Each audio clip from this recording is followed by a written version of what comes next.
যে সমাজে কোরআন বিজয়ী থাকে ওখানে হালালকে হালাল মানা সহজ, হারামকে হারাম জানার পরে ছেড়ে দেওয়া সহজ। কোরআন যদি বিজয়ী না থাকে হালালকে হালাল জানার পর আপনি মানতে পারবেন না। এরকম জায়গা দেশে নেই?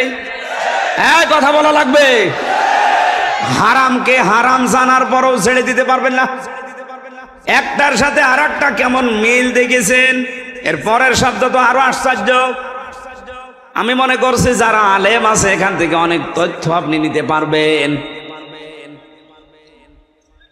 ফাস্তাজহারাহু দেওয়ার পরেই ফাহাল্লা হালালাহু ওয়া হাররামা হারামাহু শেষ করেননি। নবীজি বলেন আদখালাহুল্লাহুল জান্নাহ, আল্লাহ তাকে জান্নাতে দিয়ে দিয়েছে।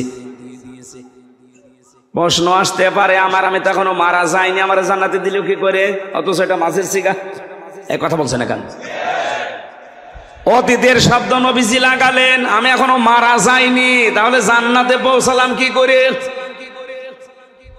মুহাদ্দিসিন ইকরামে হাদিসের ব্যাখ্যা করতে গিয়ে আমি এর আগ পর্যন্ত বুঝতাম না। জেলখানায় 3টা বছর আমি কওমি মাদ্রাসার প্রায় 76 জন আলেমের সাথে পাশাপাশি ছিলাম। বিশেষ করে মাওলানা মামুনুল হক, এই লোকটার আরবি গ্রামারের উপরে বড় দখল আছে। এত সূক্ষ্ম সূক্ষ্ম বিষয় বিভিন্ন আয়াত থেকে হাদিস থেকে বের করতে পারে, যেটা আমি বিশ্ববিদ্যালয় শেষ করেও পাইনি। কারণ ভার্সিটিতে যারা ক্লাস নাই এত সূক্ষ্ম বিষয় ওনাদের মন নেই, আর ওনারা মাত্র 40-45 মিনিট ক্লাস নাই, কি দেবে? আর এখানে 3 বছর ওনার রোমে আমি একসাথে ছিলাম। 24 ঘন্টায় ওনার সাথে আমি দেখেছি সূক্ষ্ম কিছু বিশ্লেষণ ওনার কাছে আমি যেটা পেয়েছিলাম, তার ভেতরে আদখালাহুল্লাহুল জান্নাতা, আগের বর্ণিত এই 4টা শব্দ যদি সত্যিই কোনো ব্যক্তি, পরিবার, সমাজ আর রাষ্ট্রে মেনে নিতে পারে, সে যেন বিশ্বাস করে নবীর এই কথা যে সে জান্নাতে আছে। 4টা শব্দ কি? কোরআন পড়বে, 4টা শর্ত আদায় করে কোরআনকে ইজহার করার চেষ্টা চালাবে, বিজয়ী করার জন্য চেষ্টা করবে। এখন যদি বলেন কোরআন বিজয়ী যদি না হয়, না হোক, কোরআন বিজয়ী করে দেখাতে হবে, এটা ফরজ না, চেষ্টা করা ফরজ। কারণ এটা পৃথিবীর যত ভালো কাজ আছে সবচাইতে ভালো কাজ এইটা। আমি এটা বানিয়ে বললাম? বলেন। কোরআনে কারিমে আল্লাহ জানিয়েছেন যালিকুম খায়রুল লাকুম ইন কুনতুম তা'লামুন, এইটাই ভালো কাজ যদি তোমরা জানো। কোনটা? এর আগে আমার আল্লাহ যে কথাগুলো দিয়েছেন এই কথাগুলো শোনেন, আর এর বিপরীতে কিছু কথা আমি বলছি, ওগুলো 2টা আপনি পাশাপাশি রেখে মিলাবেন। আল্লাহর কথা, নবীর কথা যে কত বাস্তব, আপনি এখনই ঈমান যাদের আছে আরো তাজা হয়ে যাবে।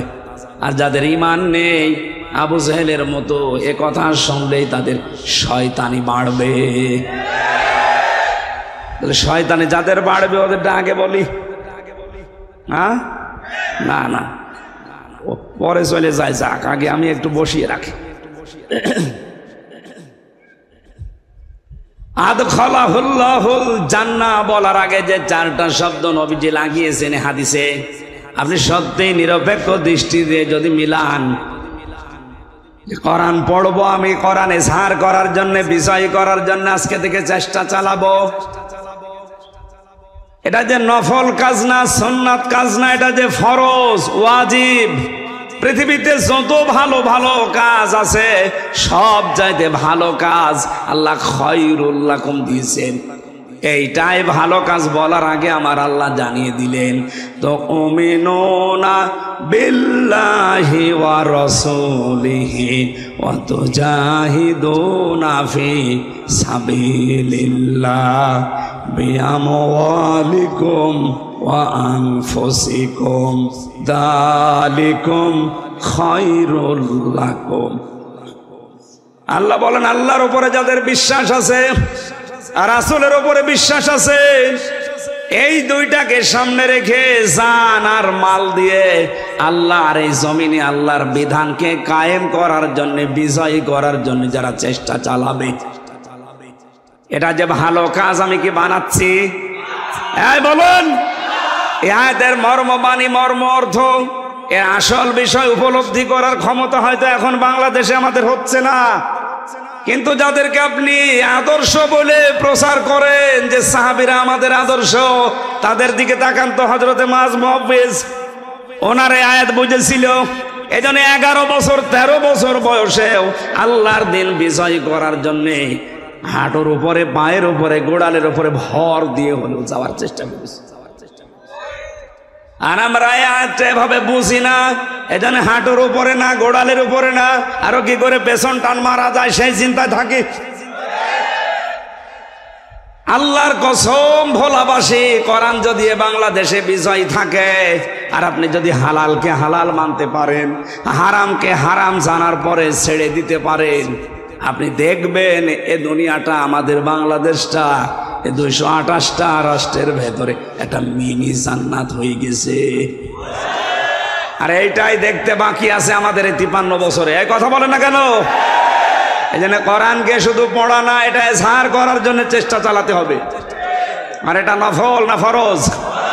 নামাজ পড়া যেমন ফরজ, রোজা রাখা যেমন ফরজ, কোরআনে কারিমকে এই দেশে বিজয়ী করার চেষ্টা করা ওই রকম ফরজ।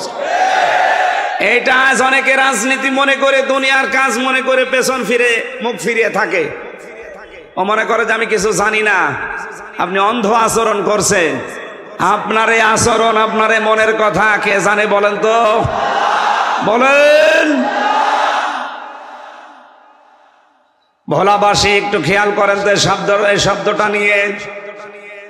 বিশ্বনবী মুহাম্মদ রাসূলুল্লাহ সাল্লাল্লাহু আলাইহি সাল্লামকে আল্লাহ যদি একা বলতেন, কসম করেন আমার সামনে আমি কোনোদিনই আয়াতটা আপনার সামনে পড়তাম না।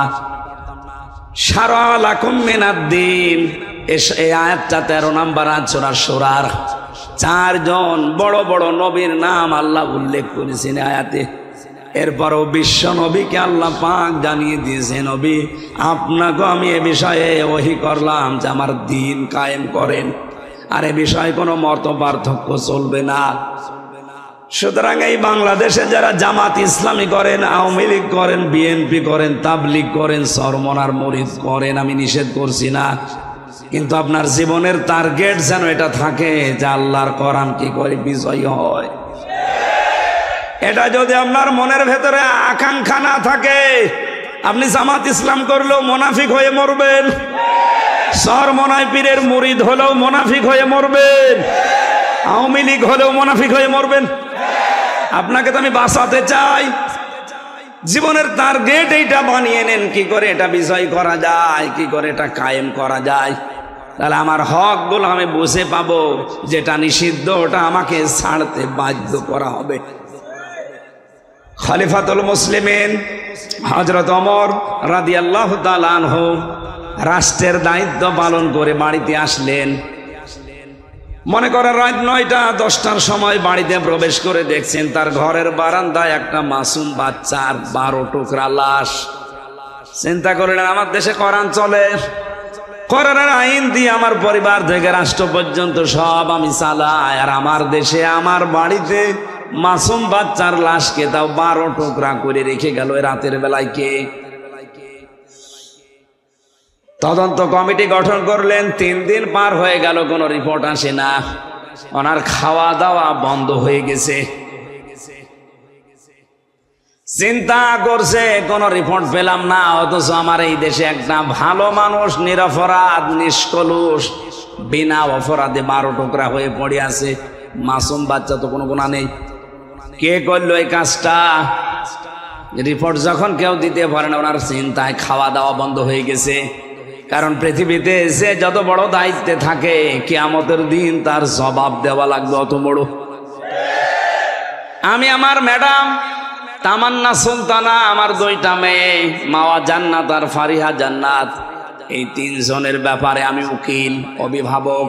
কুল্লুকুম রাঈন ওয়া কুল্লুকুম মাসউলুন আন রাইয়াতিহি। কিয়ামতের দিন এই 3 জনের ব্যাপারে আল্লাহ আমাকে জিজ্ঞাসা করবে।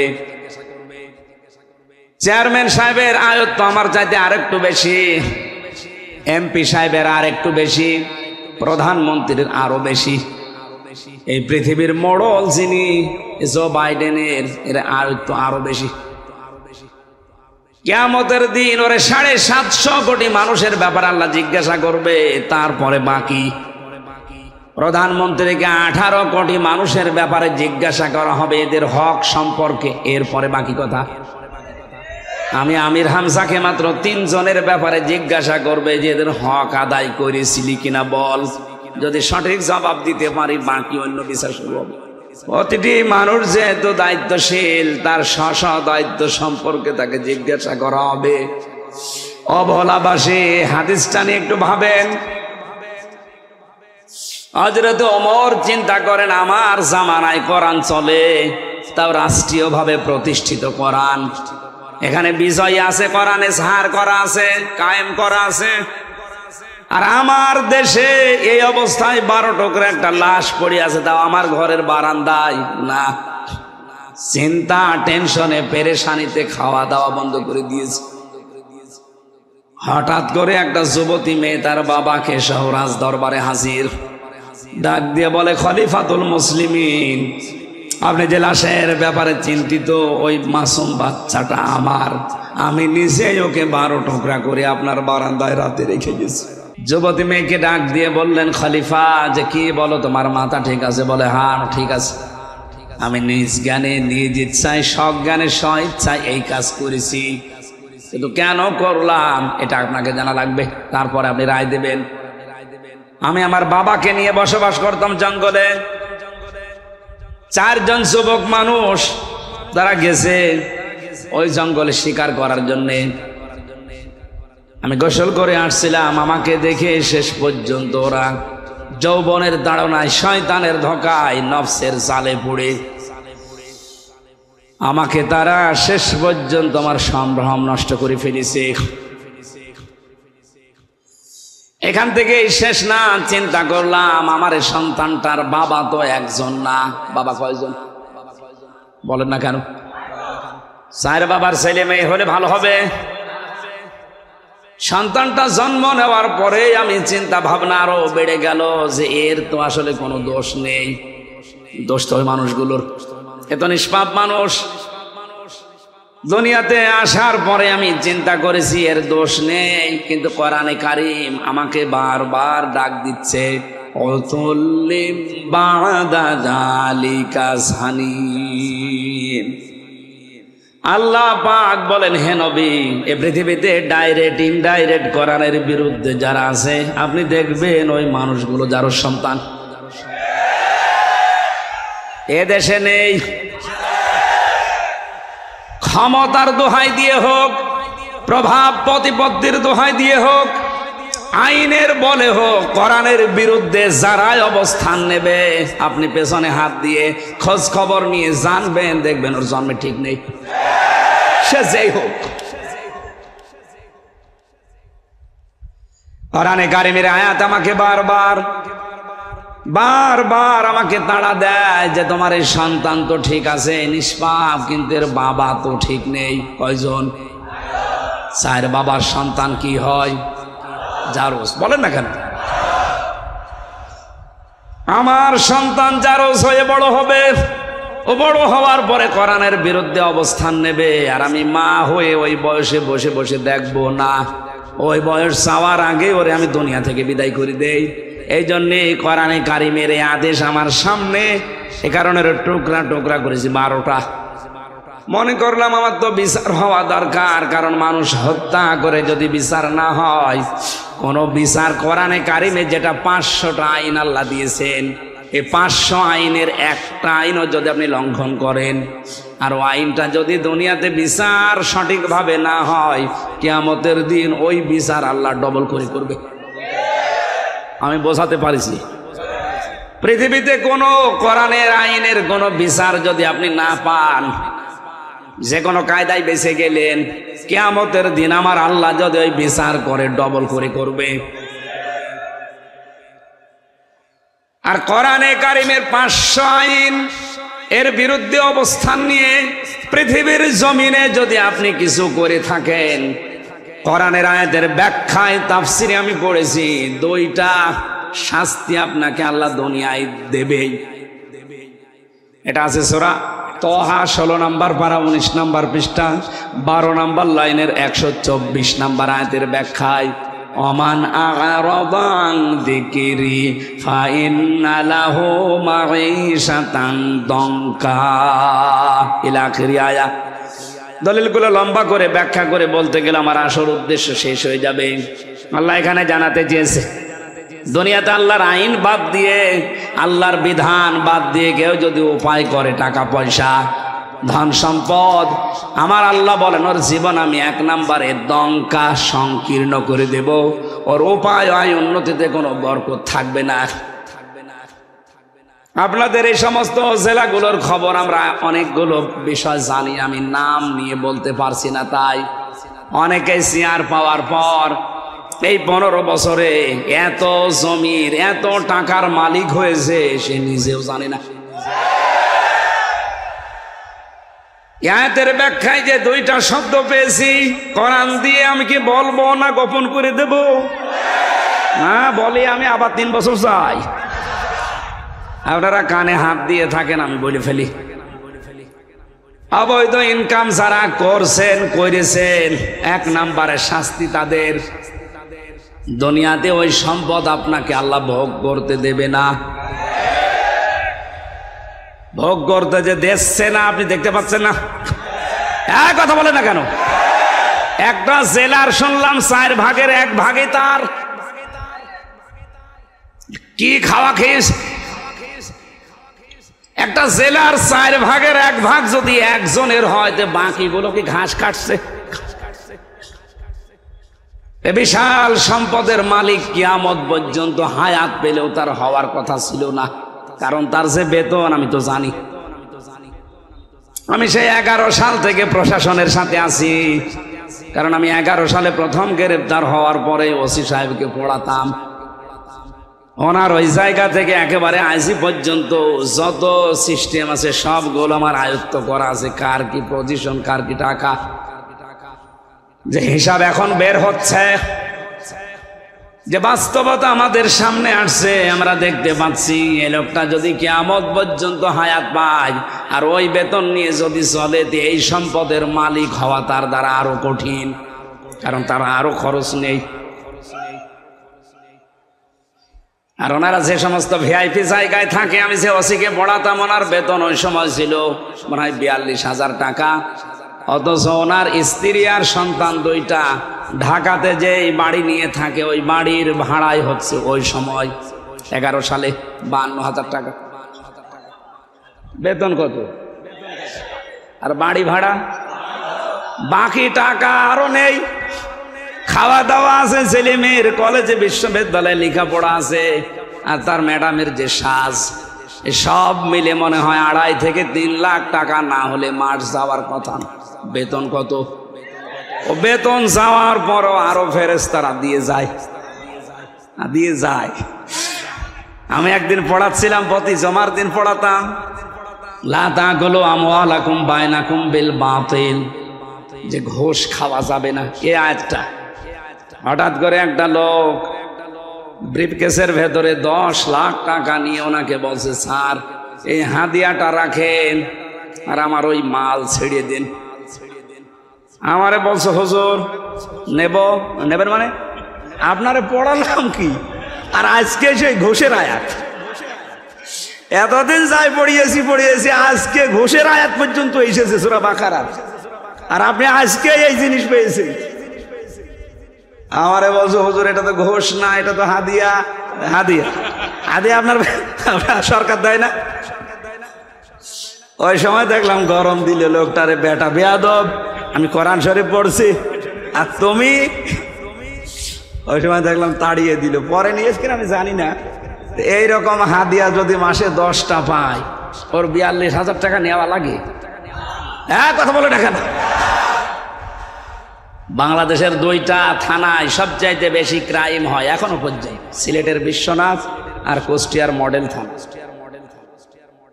কারণ যত মামাদের আর দাদাদের দেশে জিনিসপত্র আসে এই জায়গা নিয়ে, সারা বাংলাদেশ মিলিয়ে আপনি যেই কয় মন গাঁজা না পাবেন লালনের মাজারে তার চাইতে মন মন গাঁজা বেশি পাওয়া যায়। এটা তো আকাশ থেকে পড়ে নাকি?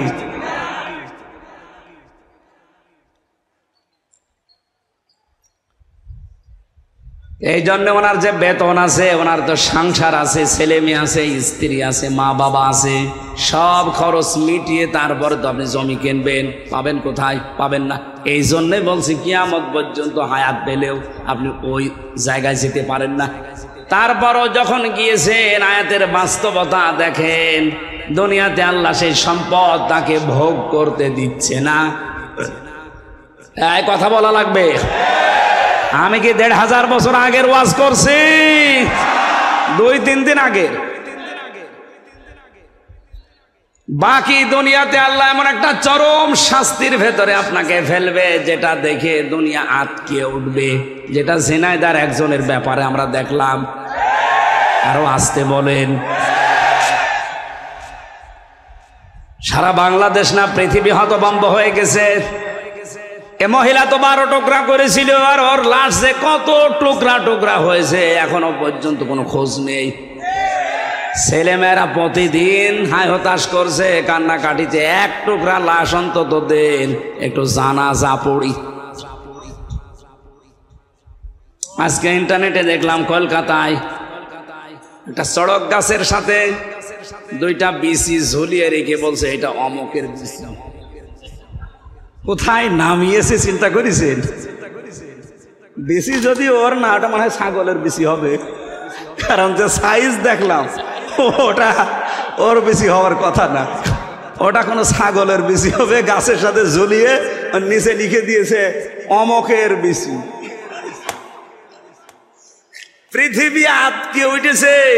আমার তো মনে হচ্ছে ১৫০০ বছর আগে আয়াতে আল্লাহ যা বলেছে, এই ২০২৪ সালের এই মে মাসের ২৯ তারিখে আমরা ১০০ ভাগ খাপের খাপ মমতাজের বাপ মিলে গেছে। এই জন্য অবৈধ ইনকামে যারা আছেন থামেন। সে প্রভাব প্রতিপত্তির কারণে হোক, ক্ষমতার কারণে হোক, আইনের কারণে হোক, চেয়ারের কারণে হোক, যেখানে আছেন ওই জায়গায় থামেন। ১ নম্বরে আপনি জীবনে ওই অবৈধ সম্পদ ভোগ করতে পারবেন না, আর এমন চরম শাস্তির ভেতরে পড়বেন দুনিয়া আটকে উঠবে। আল্লাহ এদেরকে বোঝার তৌফিক দাও, বলেন আমিন। জানি ওদের মগজে কথা ঢুকবে না, কারণ খতামাল্লাহু আলা কুলুবিহিম, ও কলবের উপর আল্লাহ মোহর মেরে দিয়েছে। আবু জাহেল যেদিন মারা যাচ্ছিল, আব্দুল্লাহ ইবনে মাসউদ রাদিয়াল্লাহু তাআলা আনহু তার বুকের উপরে বসার পরে যখন ছুরি চালাবে গলার উপরে, ডাক দিয়ে বলে তুই কে? কে মানে? আমি ইবনে মাসউদ। কোন মাসউদ? বলে আমাকে একটা চড় দিয়ে আমার ডান কান তুমি কালা করে দিয়েছিলে, নষ্ট করে দিয়েছিলে কোরআনে কারিমের সূরা রহমান পড়ার কারণে। সূরা রহমান যেদিন নাজিল হয়, ওই দিন বিশ্ব নবী ডাক দিয়ে বললেন, সাহাবীরা কে পারবে তোমরা রহমান তেলাওয়াত করতে? ইবনে মাসউদ দৌড় দিয়ে এসে বলেছিলেন, হে রাসূল আমার একটু অনুমতি দেন, আমি একটু তেলাওয়াত করে শোনাই। উনি কাবার চত্বরে উচ্চ কণ্ঠে আয়াতটা পড়েছিলেন, আর রহমানু আল্লামাল কোরআন খালাকাল ইনসানা আল্লামাহুল বায়ান। তেলাওয়াত শেষ হতে না হতে আবু জাহেল দৌড়িয়ে এসে এমন একটা চড় লাগিয়েছিল এই কানের ওপরে, কান দিয়ে রক্ত বের হওয়ার পরে কানটা ওই যে নষ্ট হয়েছে, আর কোনোদিন উনি কানে শুনতে পাননি। ইবনে মাসউদ রাসূলের কাছে এসে কান দিয়ে রক্ত ঝরছে এটা দেখালেন। নবীজি ওই দিন কাঁদছিলেন, হযরত ইবনে মাসউদও কাঁদছিলেন। জিবরাইল এসে তাদের কান্নার মাঝে এসে মন খারাপ করে একটু কেঁদেছিলেন। এই লোকটা যেদিন মারা যায়, ইবনে মাসউদ রাদিয়াল্লাহু তাআলা আনহু তার বুকের উপরে বসলেন, ডাক দিয়ে বলে আমাকে চিনতে পারোনি? সূরা রহমান পড়ার অপরাধে তুমি আমার কান দিয়ে রক্ত পর্যন্ত বের করে দিয়েছিলে, আমি সেই ইবনে মাসউদ। কি করতে চাও? তোমার এই কল্লাটা নবীর কাছে আমি নিয়ে যেতে চাই। আবু জাহেল ওই সময় বলেছিল, ইবনে মাসউদ আমার গলাটা যখন কাটতে চাও একটু বড় করে কাটো, মানুষ যেন দেখলে বসে যে নেতার মাথা। শয়তান মরে যাচ্ছে, তেজ কমছে না। এরকম টাটকা শয়তান দেশে আছে না? কোরআন শরীফ দিয়ে না, ওদের বাকারি শরীফ দিয়ে বোঝালেও বুঝবে না। ইবনে মাসউদ চিন্তা করলেন, মাথাটা যদি নবীর কাছে নিয়ে যেতে পারে তাহলে নবীজি খুশি হয়ে আমার জন্য দোয়া করবেন। ডাক দিয়ে বললেন, তুই কালেমাটা পড়, আমি তোরে এখনো মাফ করে দেব। বলে না, আব্দুল্লাহর ছেলে মোহাম্মদ তোদেরকে জাদু করেছে, আমারে এখনো করতে পারে নাই। ইবনে মাসউদ বলে, ঠিক আছে, তোর আমি আরেকটু সময় দিলাম। উনি দৌড় দিয়ে গেলেন রসুলের কাছে, আবার ঘুরে আসলেন, আবার বললেন, কালেমাটা পড়, আমি তোরে এখনো মাফ করে দেব। আমি নবীকে বলবো যেন তিনিও মাফ করে দেয়। ও আবার ওই একই কথা, যে আব্দুল্লাহর ছেলে তোদেরকে জাদু করতে পেরেছে, আমাকে এখনো করতে পারে নাই। আমি এখনো যদি মোহাম্মদকে আমার কাছে পেতাম, তাকে আমি নিজে টুকরা টুকরা করতাম। আব্দুল্লাহ ইবনে মাসউদ বলে, এবার আর তোরে ছাড় দেওয়া যায় না, এতক্ষণ পর্যন্ত তোরে 3 বার ছাড় দিলাম, তুই আবার আমার নবীর দিকে আঙ্গুল তুলেছিস, তোরে আঙ্গুলও রাখবো না, এ মুখও রাখবো না। ছুরি চালিয়ে দিলেন। ও বলেছিল মাথাটা বড় করে কাটতে, ওর বিপরীতটা করে মাথা ছোট করে কাটলেন এই থুতনির নিচ দিয়ে। মাথাটা আলাদা হয়ে পড়ে আছে। চিন্তা করলেন নিয়ে যাই, তোলার চেষ্টা করলেন, দেখেন না, নড়ে না। তরবারি ছিল যেটা, কানের একদিকে ছিদ্র করলেন, এক কানের ভেতরে ছিদ্রি করে রশি ঢুকিয়ে প্যাঁচ দিয়ে বেঁধে আর আগা দিয়ে টান দিলেন, দেখে না, মাথা নড়ে না। চিন্তা করলেন, এ শয়তানের মাথায় এত ভারী হয়ে গেল কি করে? আমি একটা যুবক মানুষ, এত চেষ্টা করি মাথা নড়ানোর, কিন্তু নড়ে না। উনি বললেন, দেখি আর একটা কান ছিদ্র করি। দ্বিতীয় কান ছিদ্র করে ভেতরে রশি ঢোকালেন। রশির 2 মাথা টাইট করে বেঁধে নিজের বুকের কাছে রশি দিয়ে এবার টানতে আরম্ভ করলেন। দেখা, হ্যাঁ, মাথা নড়ে। আল্লাহ রাব্বুল আলামিন যেন জানাতে চেয়েছে, ইবনে মাসউদ, আমার কোরআনে কারিমের পক্ষে থাকার কারণে এই লোকটা তোর একটা কান ছিদ্র করেছিল, আমি আল্লাহ তোর হাতে ওর 2টা কান দুনিয়ায় ছিদ্র করে ওকে প্রতিশোধ নিয়ে দেখিয়ে দিলাম। আমার তো মনে হচ্ছে বাংলাদেশে অনেকের উপরে আমার আল্লাহ এই প্রতিশোধ আরম্ভ করে দিয়েছে। আপনি একটা মানুষকে মারবেন, মেরে ফেলেন, চোখ তুললেন কোন কারণে? মনে করছেন তার মা বাবার দোয়া বৃথা যাবে? কখনো না। কারণ মায়ের দোয়া আর বাবার দোয়া আরশে চলে যায়। তার মায়ের ওই কান্না আমি ওই বছরে শুনেছিলাম, বাবার আফসোস দেখেছিলাম। বারবার মা বাবা বলছিল, আমার ছেলেকে তোরা মারবি, মেরে ফেল, কিন্তু আমার ছেলেটা চোখ তুলি নিলি কোন কারণে? আমার মনে হয় মা বাবা তাহাজ্জুদের পার্টিতে বসে আল্লাহর দরবারে বিচার দিয়ে ফেলেছিল। ওই বিচার আমার আল্লাহ এখনো পর্যন্ত ভুলে যায় নাই। আপনি তার 1 চোখ তুলেছিলেন, 2 চোখ তুলেছিলেন, আপনাকে আল্লাহ এত টুকরা টুকরা করে দুনিয়া থেকে বিদায় দিয়েছে যে জানাজা পড়ানোর জন্য একটা টুকরা এখন পাওয়া যাচ্ছে না।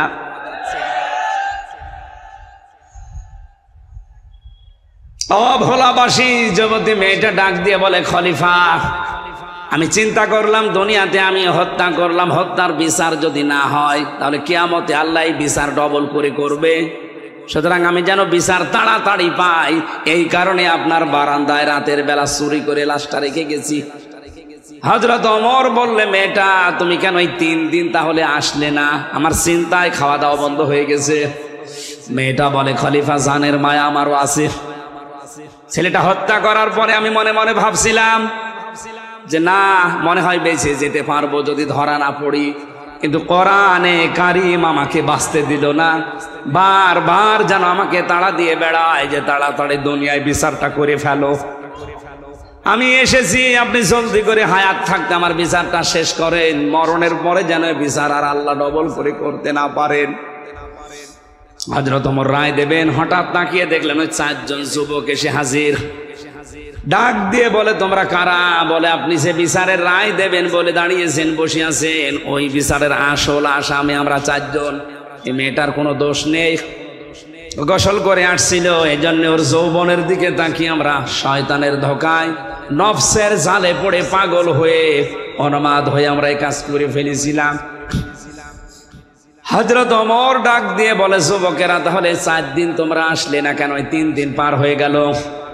তারা বলছে, খলিফা কাজটা করার পরে শয়তান যেহেতু আমাদের কাছে আর ছিল না, এখানে একটা মাসলা বের হয়, কোন অপরাধ যদি আপনি করেন মনে করবেন শয়তান আপনাকে দখল করে ফেলেছে, কাজটা শেষ হওয়ার পরে শয়তান যখন আপনার কাছ থেকে পৃথক হয়ে যায় তখন মনে মনে আপনার একটা আফসোস আছে।